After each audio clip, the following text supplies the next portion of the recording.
Frederick Forsyth, The Dogs of War and a New Territory for Biafra.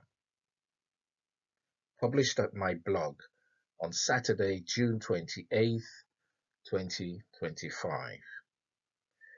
The English writer Frederick Forsyth, who died recently, had a close association with the Nigerian Civil War, fought between federal and secessionist protagonists from 1967 to 1970. At first, he started off as an observing journalist, covering the conflict as he had done Cold War politics as a Reuters news reporter earlier in the 1960s. His coverage of the famous attempt on the life of French President Charles de Gaulle at Petit-Clamart in 1962 by the renegade O.A.S. inspired his breakthrough novel, The Day of the Jackal. It was initially thought that a subsequent novel, The Dogs of War, which was published in 1974, was a composite of his observations of European mercenaries he had encountered as a freelance reporter in Biafra.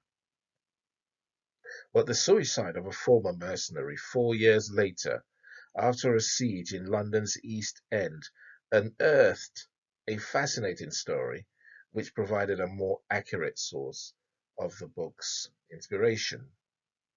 This was that Forsyth had financed an attempt to overthrow an African dictator through a mercenary force. Moreover, the plot of the novel appeared to insinuate the extraordinary motive of resurrecting the fallen state of Biafra on an island in the Gulf of Guinea and replacing the overthrown dictator with Biafra's exiled leader, Chukwuemeka Ojukwu. The Siege.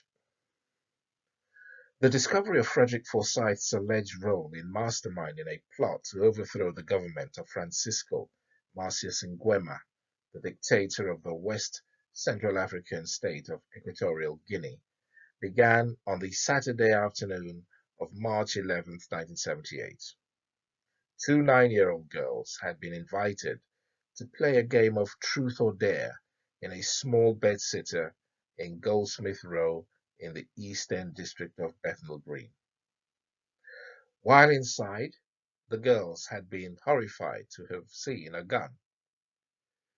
They reported this to the police, who sent 2 officers to interview the tenant, 43-year-old Alan Murphy. Detective Constables Ernie Powley and Russell Dunlop were walking up Roman Road in the company of the girls when Murphy was spotted in a car.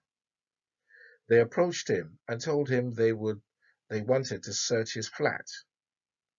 Murphy consented and was cooperative until Dunlop began rummaging through a bottom drawer. He placed his left hand on Dunlop's shoulder and said, "This is far enough." Dunlop looked up to find Murphy pointing a Mauser pistol at his head. Both constables immediately sought to reason with Murphy. Dunlop, who was on one knee, asked Murphy if he could sit on the floor, but Murphy chillingly replied, "No, this is it. This is the end. I'm going to kill you and then him. Then I will probably kill myself." 30 seconds elapsed when, as Murphy began to pull back the gun catch, Paulie, who was standing 3 feet away, dived at him. Murphy adjusted himself and at point-blank range fired at Paulie, injuring him in the chest. Dunlop scrambled out of the room as Murphy fired several shots, which missed. He then turned his attention to Paulie, who had crumpled to the floor. He shot once, but missed, and the heavily bleeding Paulie was able to crawl his way out of the room, tumbling down a set of stairs to make good his escape. Murphy continued firing at them and miraculously missed. Dunlop reported the incident, and within minutes the road was cordoned off and a siege commenced by 50 policemen who were backed by the anti-terrorist squad, who brought with them a large quantity of heavy artillery. But there was no further shooting, nor was the standard tactic of police calling for the surrender of the gunman through a loud hailer. More than an hour passed when a gunshot was heard. The police burst in and found Murphy lying in a pool of blood. He had shot himself in the heart.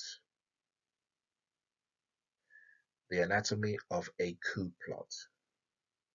In the ensuing investigation, the police discovered that Murphy, known locally as a delivery driver and described by one neighbor as very quiet and softly spoken, had been a professional mercenary.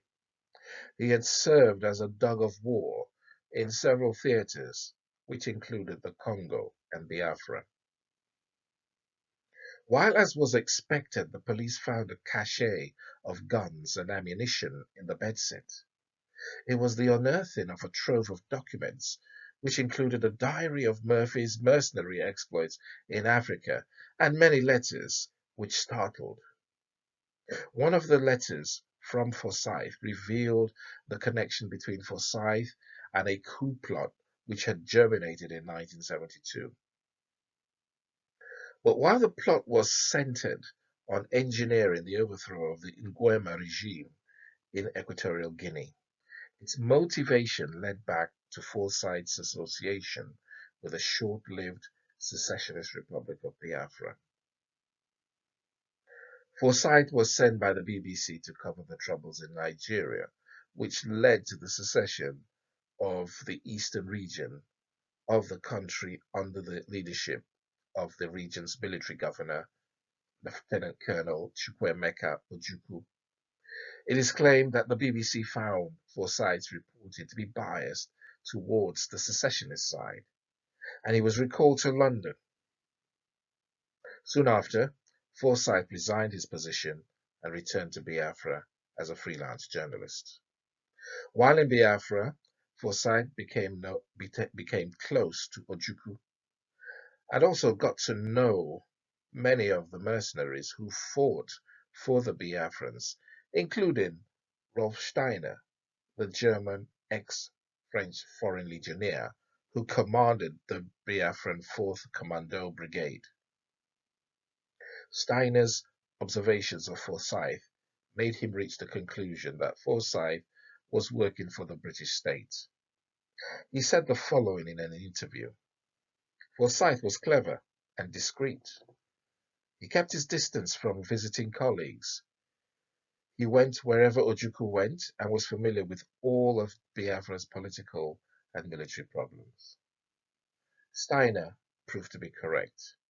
In 2015, Forsyth admitted that he had been an asset of the British Secret Intelligence Service, MI6, from 1968 to 1988. While British foreign policy outwardly supported the federal side, it was keeping a close look at the Biafran side, whose initial territory covered much of Nigeria's oil-rich areas. Forsyth proselytized the Biafran cause through newspaper articles, television interviews, and a Penguin book titled The Biafra Story, which was published in June 1969, 7 months before the collapse of Biafra. But Biafra's capitulation apparently failed to dampen Forsyth's hope for a revived Biafran state. A few short months after his return from Biafra in 1970, Forsyth was in a small flat in Camden, North London, already plotting the coup, which he hoped would provide a new homeland for the Biafrans. Along with Alexander Ramsay Gay, a Scottish bank clerk turned mercenary who he had met in Biafra, he decided that the designated homeland would be the island of Fernando Po, a part of Equatorial Guinea which Nguema based himself. Fernando Po, now Bioko, which is 100 kilometers off the coast of Nigeria, had functioned as a staging point for flights to and from Biafra during the Civil War. It also had a large population of Igbos, the dominant ethnic group of Biafra, who since the 1920s, when it was under Spanish colonial control, had come to the island as contract labor on its coffee, cocoa, and timber plantations. The major hurdle which Forsyth and Gay faced, that of finance, was removed when sales of the Day of the Jackal made Forsyth a millionaire. In spring of 1972, Forsyth requested that Gay embark for Fernando Po on a reconnoitering mission. Gay obtained a visa to Cameroon and flew to the island's capital, Santa Isabel, now Malabo, where he explored possible landing sites and scrutinized the amount of defenses around what was often referred to as Nguema's palace, but which in fact was the old Spanish colonial governor's mansion.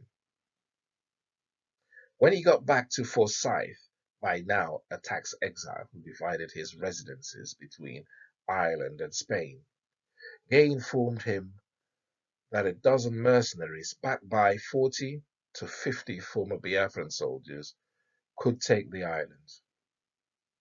The operation, he estimated, would cost approximately $80,000. Gay then proceeded to sorting out the preliminaries, acquiring false passports, opening bank accounts, contriving fake end-user certificates, and searching for arms dealers. Gay had 2 passports issued in the names of Greaves and Muir. They were based on death certificates in the style that Forsyth had written into the storyline of the Day of the Jackal.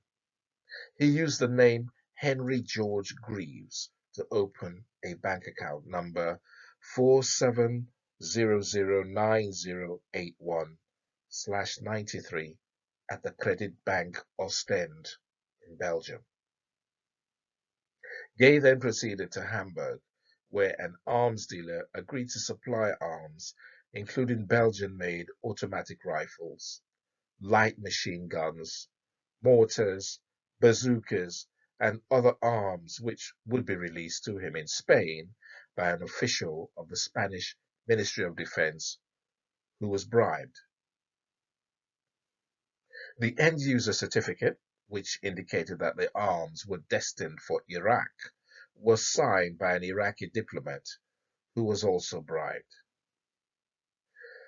Gay paid the arms dealer a deposit of 120,000 Deutschmarks, $32,000, as the first of several installments. He also left a telephone number for his principal, named as Mr. Van Cleef, whom the arms dealer could contact in case of any problem. Van Cleef was the pseudonym for Forsyth, who was identified in Murphy's diary as having been present at meetings with the arms dealer in Hamburg. Gay's next objective was to bring together a group of gunmen, a sea vessel, and a workable plan. He hired 13 mercenaries, 9 French and Belgian, 3 Englishmen, and a Hungarian. One of the Englishmen was Murphy. A converted 64-foot fishing vessel named the Albatross was found in the Spanish resort of Fuengirola, and Gay chartered it for 3 months at a cost of $3,200 per month in dollars. The reason given to the owner was that it was to be used for an oil survey expedition off the coast of Africa.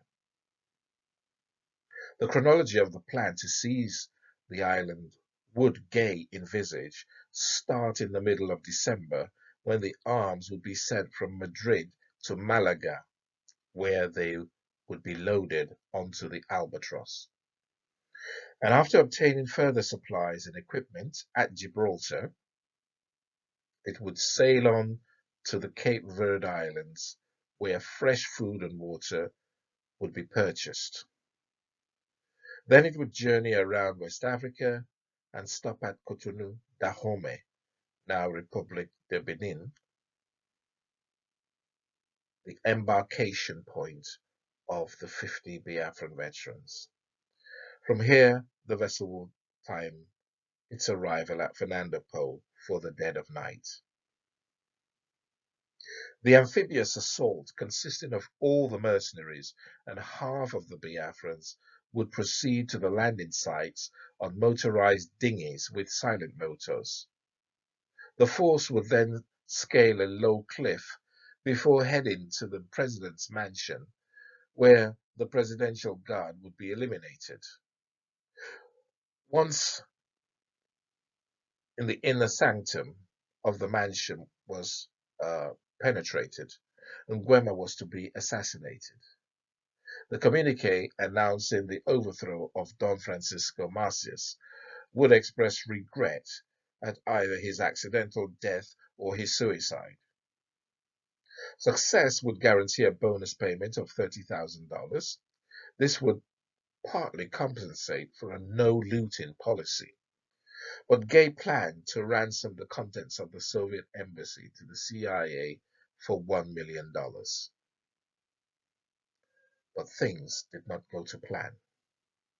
Although advised to keep a low profile, the mercenaries who had begun to arrive in southern Spain in late October 1972 stood out from the usual crowd of tourists.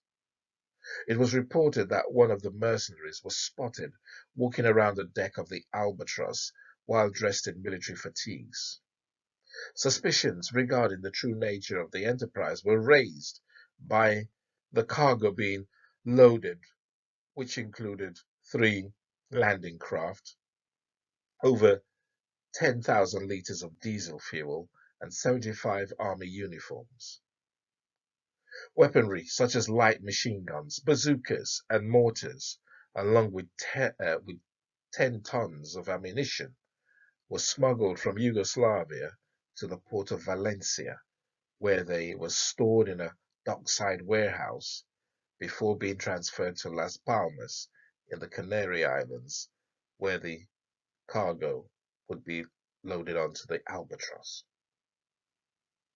Then, in the second week of December, Gay's plans began to unravel. The corrupt Spanish official refused to issue the arms export license because the Albatross was a private wooden-hulled craft and not a freighter. So when the vessel arrived at Malaga on December 16, 1972, there were no arms to load. Also, the arms dealer who had bribed the Spaniard refused to refund Forsyth's down payment. Not giving up, Gay arranged for the Albatross to sail down to Lanzarote in the Canary Islands while he traveled to Hamburg to arrange for the arms to leave Spain by another route so that the Albatross could be loaded at sea. But this was to no avail. He returned to the Canaries on January 15, 1973, and informed the mercenaries that the operation would be abandoned for the time being. The next day, orders were sent from Madrid to the Policia Canaria to seize the Albatross and arrest all the mercenaries on board. The unraveling of the mission had been the handiwork of the British Special Branch, the famed counter-terrorism unit which had been formed in 1883. Its officers had been tracking Gay's activities because they were fearful that the arms shipment he had been arranging was destined for one of the paramilitary groups in Northern Ireland. When they discovered its actual purpose, they tipped off their Spanish counterparts. The Spanish authorities initially based the arrests on drugs offenses, which did not stick. Disinterested in mounting an investigation into the coup plot, they decided to put each mercenary on a plane flight back to his homeland. Gay was questioned by Spain's equivalent of the special branch, but allowed to leave for Paris. The operation had ended before it began. The Dogs of War and Biafra. In April 1972, Forsyth told the London Evening Standard that he would be flying off to West Africa and then on to South Africa to research his new thriller, The Dogs of War. The paper reported that, like his two previous novels, it would be part documentary based on his journalistic experiences and part fictional. The reference to his journalistic experiences pointed to a Nigerian subtext, and he reflected this when remarking that, "I don't think that I will be exactly welcome in Lagos." It was around this time that Gay embarked on his reconnoitering mission to Fernando Po, and it is likely that Forsyth was referring to him as much as to himself when speaking of his impending travels. He had delivered the manuscript to his publisher in the first months of 1973, and the plot of the resulting book was identical to that of the planned anti-Nguema mission, apart, that is, from Forsyth turning its failure into a success. When the book was published, both Forsyth and his publishers stressed that the story was about the world of illegal arms and mercenaries, and that his work in Biafra had brought him into contact with the sort of characters portrayed in the book. He had evidently begun to work on the book while the operation was being planned, and it is clear that the Republic of Zangaro was a representation of Fernando Po, and President Jean Kimba, the incarnation of Marcius Nguema. Well, what of the connection to the resurrecting of Biafra? The beginning of the novel clearly draws upon the fall of Biafra, with a group of mercenaries saying their goodbyes to a general who has just lost the war in West Africa and is flying into exile with a number of his acolytes. This mirrored the flight into exile of Ojukwu, a lieutenant colonel for most of the war, who was promoted to General of the People's Army in May 1969. On January 9, 1970, Ojukwu and a few others, including his Army Chief of Staff, Alexander Madiebo, embarked on a plane at Uli Airport destined for the Ivory Coast. The book ends with the character, Dr. Okoye, an academic with an Igbo name, who happens to be the representative of the general, assuming power in Zangaro. Whereas the motivation for effecting regime change in this fictional country is for the coup's sponsors to take control of Zangaro's valuable platinum reserves, the economic benefits of taking over Fernando Po and the impoverished Equatorial Guinea had no discernible long-term benefit. The country was more than a decade away from the discovery of oil deposits. And while the plan set out by Gay clearly provided for Nguema's assassination, no mention was explicitly made as to who would succeed him. The Sunday Times, which wrote a detailed expose, pressed the issue that Ojukwu was the person whom Forsyth intended to install as the ruler of Fernando Po if the operation had succeeded. What followed were a series of adamant denials.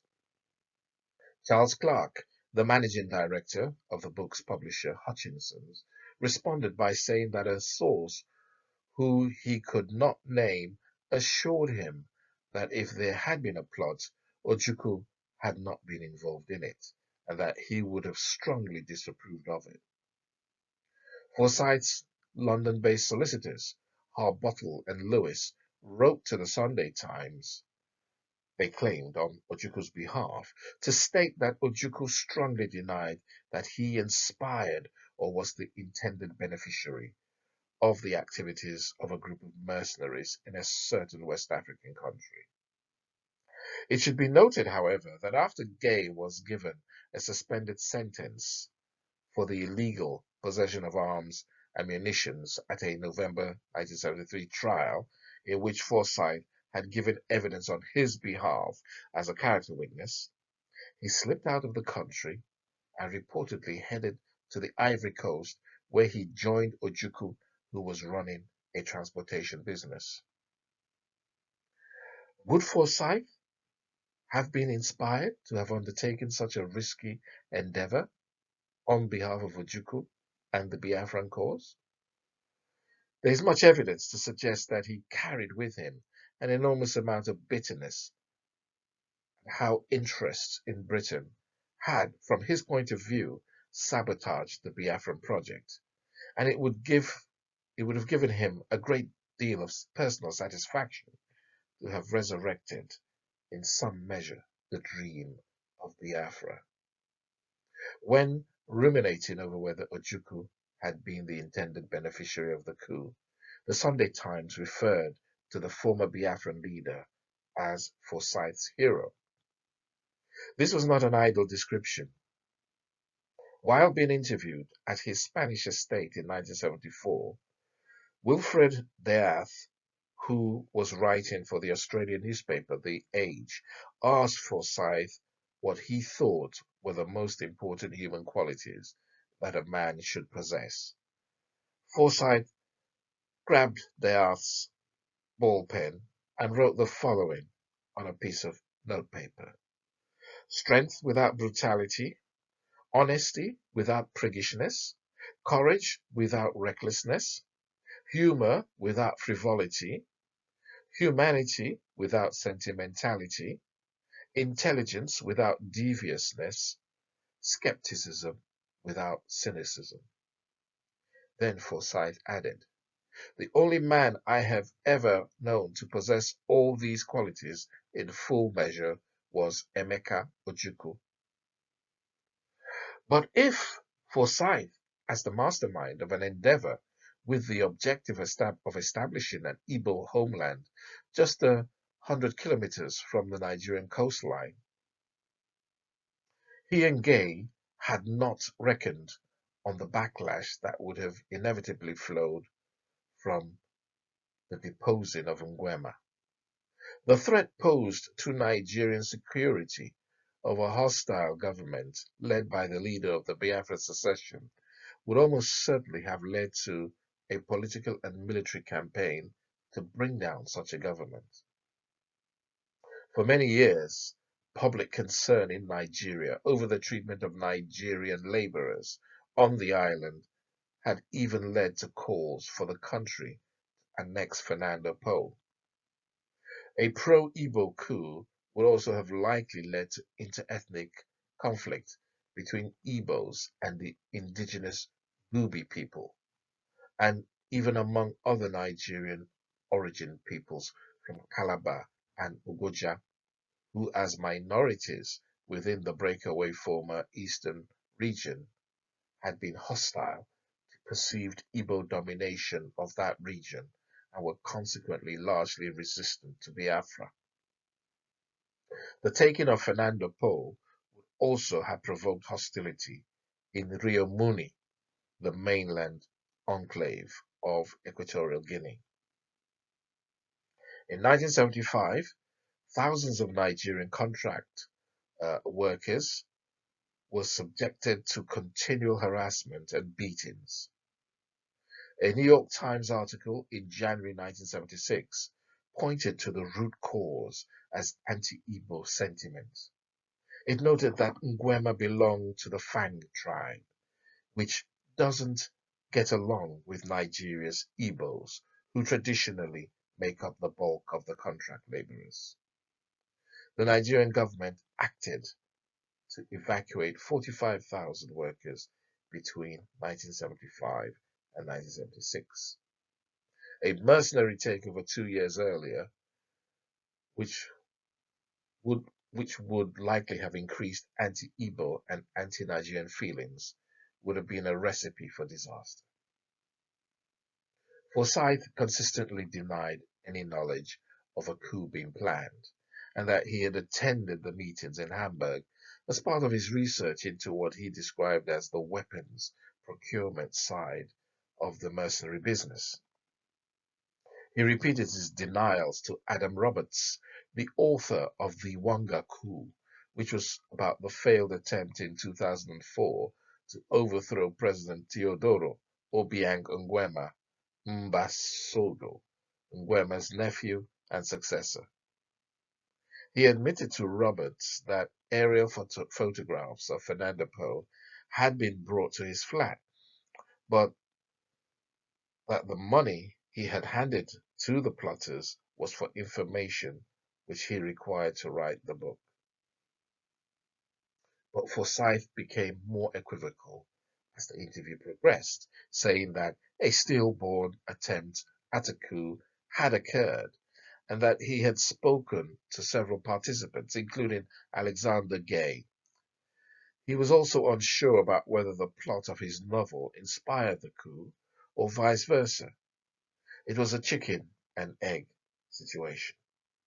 In the end, Forsyth admitted that Scotland Yard contacted him at his Ireland residence and told him never to try it again. He did not. But while his involvement has for long been beyond dispute, questions still linger as to his motive. For instance, while Equatorial Guinea was not at the time an oil-rich state, prospecting for oil deposits had begun under Spanish colonial rule in the mid-1960s. It is possible that a seizure of power would have placed the coup's orchestrators in a position to profit from future oil discoveries. This is, of course, speculation. It leads back to the audacious motive of resurrecting the dream of Biafra, which was clearly hinted at in the Dogs of War. And if one word defined the life of Frederick Forsyth, it was his audacity. Copyright Adeyinka Makinde, 2025.